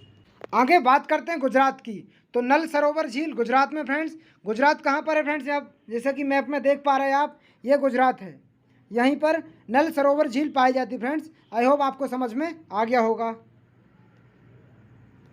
बात करते हैं फ्रेंड राजस्थान की, तो सांभर झील खारे पानी की झील है, यह भारत में नमक की आपूर्ति में सहायक है। उसके बाद पुष्कर झील, नक्की झील, राजसमंद झील, देवर झील, यह मानव निर्मित झील है फ्रेंड्स। देवर झील है, इसको डेबर लेक भी कहा जाता है, यह मानव निर्मित झील है, ये कई बार पेपर में पूछी जाती फ्रेंड्स। डेबर झील डेबर लेक है फ्रेंड्स, यह मानव निर्मित झील है, जिसे 17वीं शताब्दी में उदयपुर के राजा के द्वारा बनवाया गया था फ्रेंड्स। अगला पॉइंट डिस्कस करेंगे फ्रेंड्स भारत की मिट्टियों पर। तो भारत की मिट्टियाँ जो एग्जाम के लिए काफ़ी इंपॉर्टेंट रहेंगी, मृदा के प्रकार के बारे में पढ़ेंगे, मृदा क्या है उसके बारे में अपन विस्तार से जानेंगे, जो आपके लिए रामबाण साबित होने वाला फ्रेंड्स। याद रखिएगा फ्रेंड्स, अगर आप चैनल पर नए हैं तो चैनल को सब्सक्राइब करना न भूलिएगा, क्योंकि यहाँ पर सिलेक्शन के लिए ईमानदारी से निःशुल्क पढ़ाया जाता है। भारतीय कृषि अनुसंधान परिषद ने भारत की मिट्टियों में उनकी प्रकृति और गुणों के आधार पर निम्नलिखित 8 प्रकारों से वर्गीकृत किया है। तो मैं आपको वो 8 प्रकार अच्छे विस्तार पूर्वक समझाने जा रहा हूँ फ्रेंड्स। भारत की मिट्टियाँ एवं प्रकार, वितरण की विशेषताएं, उनके गुणों के आधार पर मैंने आपको बताया 8 प्रकार से बांट। अब जलोढ़ मिट्टी फ्रेंड वितरण क्षेत्र में उत्तरी विशाल मैदान, पूर्वी तट के डेल्टाओं और नदी घाटियों में यह मिट्टी पाई जाती है। जलोढ़ मिट्टी कहाँ पर फ्रेंड्स? उत्तरी विशाल मैदान, पूर्वी तट के डेल्टाओं और नदी घाटियों में यह मिट्टी पाई जाती, तो इस प्रकार की मिट्टी को जलोढ़ मिट्टी कहा जाता फ्रेंड्स। प्रकृति नदियों द्वारा बहायत और निक्षेपित अवसाद को यह मिट्टी बनी है। प्रकृति में नदियों द्वारा बहायत और निक्षेपित अवसाद से यह मिट्टी बनी है। यह नदी कछारों में पाई जाती है, इसलिए इसे कछारी मिट्टी भी कहा जाता है फ्रेंड्स, इसे कछारी मिट्टी भी कहा जाता है। देखिए फ्रेंड्स, अब खादर भूमि को क्या कहते हैं? जो नवीन मिट्टी रहती है, नई जलोढ़ मिट्टी रहती है, उसको खादर भूमि कहा जाता है। जो पुरानी मिट्टी रहती है उसको बांगर भूमि कहा जाता है। ये चीज़ आप याद रखिए, आपके लिए रामबाण साबित होगी फ्रेंड्स। बात करते हैं गठन की, कि बलुई दोमट से चिकनी मिट्टी पश्चिम में अधिक बलुई है, जबकि गंगा के मैदान और ब्रह्मपुत्र घाटी में अपेक्षाकृत मृणमय या क्ले अधिक है। काली मिट्टी की बात करते फ्रेंड्स, तो इसका क्षेत्र दक्कन का पठार, जिसमें महाराष्ट्र का विदर्भ, दक्षिण पूर्वी गुजरात, दक्षिण पूर्वी राजस्थान, पश्चिमी मध्य प्रदेश के मालवा का पठार, उत्तरी कर्नाटक, उत्तरी आंध्र प्रदेश और उत्तरी पश्चिम तमिलनाडु आते हैं। काली मिट्टी का सबसे अधिक क्षेत्र महाराष्ट्र राज्य में आता है। कई बार पूछा जाता है काली मिट्टी को, 2 फैक्ट याद रखिएगा आप। काली मिट्टी को कपासी मिट्टी भी कहा जाता है फ्रेंड्स, ये चीज़ आप याद रखिएगा। काली मिट्टी की प्रकृति कैसी रहती फ्रेंड्स? तो काली मिट्टी की प्रकृति चिकनी और चिपचिपी पाई जाती है। काली मिट्टी में फसल कौन सी होती फ्रेंड्स? कपास, सोयाबीन और दलहन की खेती के लिए उपयुक्त है। कई बार पेपर में यही पूछा जाता फ्रेंड्स, काली मिट्टी को और क्या कहा जाता है? तो काली मिट्टी को कपासी मिट्टी के नाम से भी जाना जाता फ्रेंड्स। अब कपासी, ज्वालामुखी, रेंगुर, कन्हार, चरनोजम, लाल या पीली मिट्टी, मतलब ये काली मिट्टी के इतने सारे नाम हैं फ्रेंड्स। कपासी मिट्टी, ज्वालामुखी मिट्टी, रेंगुर मिट्टी, कन्हार मिट्टी, चरनोजम मिट्टी, ये काली मिट्टी के सारे नाम हैं। आई होप फ्रेंड्स आपको ये समझ में आ गए होंगे। लाल एवं पीली मिट्टी, इसका वितरण क्षेत्र अरावली क्षेत्र तमिलनाडु, कर्नाटक, आंध्र प्रदेश, उड़ीसा और छत्तीसगढ़ में पाया जाता है फ्रेंड्स। इसका वितरण क्षेत्र अरावली क्षेत्र तमिलनाडु, कर्नाटक, आंध्र प्रदेश और उड़ीसा के छत्तीसगढ़ में पाया जाता। यहाँ पर लाल और पीली मिट्टी पाई जाती फ्रेंड्स। इसके बाद आता फ्रेंड्स लेटराइट मिट्टी, वितरण क्षेत्र में पूर्वी और पश्चिमी घाट, राजमहल की पहाड़ियाँ, केरल, कर्नाटक, उड़ीसा के पठारी भाग। भारत में लेटराइट मिट्टी का सबसे अधिक क्षेत्र केरल में है। कई बार पूछा जाता फ्रेंड्स लेटराइट मिट्टी सबसे अधिक कहाँ पाई जाती, तो लेटराइट मिट्टी सबसे अधिक केरल में पाई जाती। आई होप फ्रेंड आपको यहाँ पर समझ में आ गया होगा। याद रखिएगा फ्रेंड्स, कभी कभी क्वेश्चन में ऐसा पूछ लिया जाता कि इनकी प्रकृति कैसी पाई जाती है, तो इनकी प्रकृति अम्लीय पाई जाती फ्रेंड्स। शुष्क मिट्टी या मरुस्थलीय मिट्टी, इसका वितरण क्षेत्र राजस्थान, सौराष्ट्र, कच्छ और हरियाणा। इसका गठन यह बलुई मिट्टी भी है फ्रेंड्स। रासायनिक संरचना में मानेंगे फ्रेंड्स तो इसमें लोहा और फास्फोरस की अधिकता होती है, नाइट्रोजन और ह्यूमस की कमी होती है। फसल ज्वार, बाजरा आदि मोटे अनाज इसमें पाए जाते फ्रेंड्स। लवड़ी मिट्टी की बात करें तो फ्रेंड्स समुद्र तटीय इलाकों में उच्च ज्वार वाले समय समुद्र के खारे जल का भूमि पर फैल जाने के कारण यह बनी है। इसका गठन बलुई और दोमट मिट्टी के मिलने। क्वेश्चन ये आता फ्रेंड्स कि लवड़ी मिट्टी में कौन सी फसल होती है, तो लवड़ी मिट्टी में बरसीम, धान, अमरूद, आंवला। और इसकी प्रकृति कैसी है फ्रेंड्स, इसकी प्रकृति क्षारीय पाई जाती है। पीटमय मिट्टी, इसका वितरण क्षेत्र अल्मोड़ा, सुंदरबन डेल्टा, केरल का एलपी क्षेत्र फ्रेंड्स। निर्माण दलदली क्षेत्रों में काफ़ी अधिक मात्रा में पाई जाती फ्रेंड्स, ये पीटमय मिट्टी कहलाती है। आगे हम बात करेंगे फ्रेंड पूरे सार का संक्षेप जानेंगे, इसके प्रश्न कहाँ से बनेंगे, कैसे बनेंगे, इसके बारे में अपन विस्तार से जान लेंगे। जलोढ़ मिट्टी नदी, कछारों के अवसादों, निक्षेपण से बनी होती फ्रेंड्स। जलोढ़ मिट्टी भारत की कुल मृदा का 40% है, मतलब सबसे ज़्यादा भारत में क्या पाई जाती है, जलोढ़ मिट्टी पाई जाती फ्रेंड्स। एग्जाम में आएगा फ्रेंड्स काली मिट्टी की जलधारण क्षमता अधिक कब होती है, यह कपास की खेती के लिए उपयुक्त मिट्टी है, इसलिए इसे स्वतः जुताई वाली मिट्टी भी कहते हैं। रेंगोर इसका अन्य नाम है फ्रेंड्स। काली कपासी मिट्टी के बारे में बात होती है फ्रेंड्स। अब काली मिट्टी फ्रेंड्स कहाँ पर पाई जाती है, दक्कन के पठार व मालवा के पठार के क्षेत्र में काली मिट्टी पाई जाती है। काली मिट्टी का क्षेत्र बहुतायत है फ्रेंड्स। काली मिट्टी का सबसे बड़ा क्षेत्र महाराष्ट्र है, ये मैं आपको पहले भी बता चुका हूँ। अब लेटराइट ईंट बनाने की मिट्टी है फ्रेंड्स। अब आपके सामने एक प्रश्न अगर ये आ गया ईंट बनाने वाली मिट्टी कौन सी है, तो लेटराइट मिट्टी ईंट बनाने वाली मिट्टी है। इसमें चाय की खेती की जाती है। लेटराइट मिट्टी सबसे अधिक केरल में पाई जाती है फ्रेंड्स। लेटराइट मिट्टी सबसे अधिक कहाँ, केरल में पाई जाती है, जहाँ पर चाय और ईंट बनाने के लिए लेटराइट मिट्टी का प्रयोग अधिकतम किया जाता है फ्रेंड्स। मिट्टियाँ और उनके बनाने की क्रियाविधि, जलोढ़ मिट्टी नदियों द्वारा लाए गए अवसादों के निक्षेपण से बनाई जाती फ्रेंड्स। काली मिट्टी का निर्माण फ्रेंड बेसाल्ट या लावा के क्षण से हुआ है। अपक्षण से लाल पीली मिट्टी का निर्माण ग्रेनाइट और नीस के विखंडन से हुआ है। लेटराइट मिट्टी का चूना और रेत के निक्षापन से हुआ है फ्रेंड्स।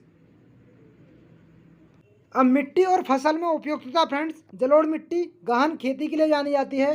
कई बार पेपर में यही आता फ्रेंड्स गहन खेती के लिए कौन सी मिट्टी जानी जाती है, तो जलोढ़ मिट्टी गहन खेती के लिए जानी। इसके बाद कपास, काली मिट्टी कपास के लिए जानी जाती फ्रेंड्स। लाल पीली मिट्टी धान के लिए जानी जाती है। बाकी काजू कपास मसालों के लिए बली मिट्टी जानी जाती है फ्रेंड्स। मरुस्थलीय शुष्क मिट्टी ज्वार बाजरा मोटे अनाज के लिए। लवड़ीय मिट्टी अनुपजाऊ बरसीम आंवला अमरूद के लिए लवड़ीय मिट्टी जानी जाती है।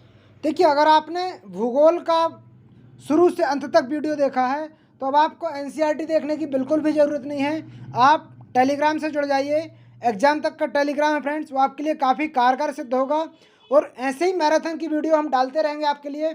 ईमानदारी से सिलेक्शन के लिए चैनल को सब्सक्राइब कर लीजिए। और आपके भाई बहन जो बिना किसी एजुकेशन के पढ़ना चाहते हैं, बिना किसी पैसे से पढ़ना चाहते हैं, तो उनको ये वीडियो ज़रूर शेयर कीजिए, क्योंकि उनके लिए भी काफ़ी बेनिफिट हो सके फ्रेंड्स। तो अब इसी के साथ अपन बंद करते हैं, मिलते हैं अगले वीडियो में। जब तक के लिए ऐसी क्लास के साथ, जब तक के लिए जय हिंद जय भारत।